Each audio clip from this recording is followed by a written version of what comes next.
Here is the intermediate update on Tropical Depression 1.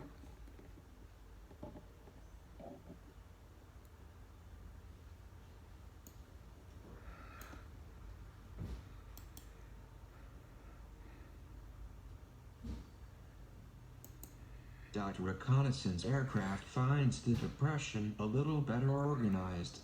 A tropical storm watch remains in effect for portions of the North Carolina coast. At 8 p.m. EDT, the center of Tropical Depression 1 was located 175 miles, 280 kilometers east-northeast of Melbourne, Florida, and about 460 miles, 735 kilometers south-southwest of Cape Hatteras, North Carolina.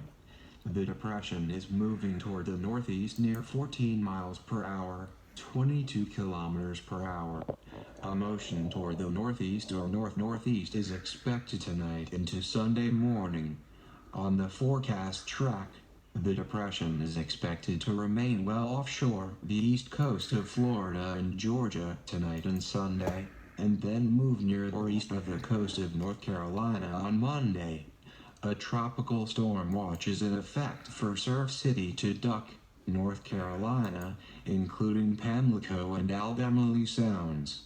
Tropical storm conditions are possible within the watch area on Monday.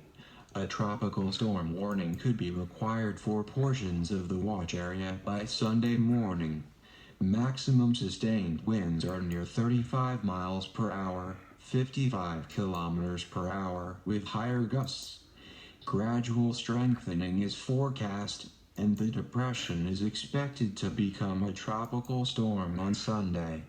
When that occurs, it will be named Arthur.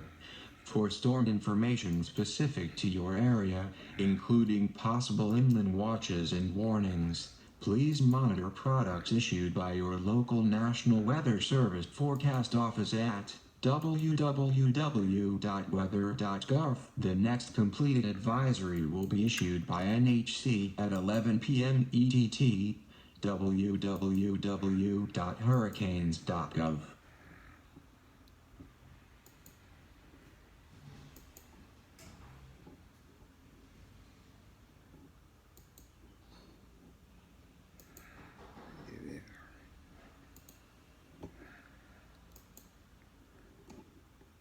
There is your intermediate update for 8 a.m., 8 p.m. Florida time. It's 7 p.m. HQ time.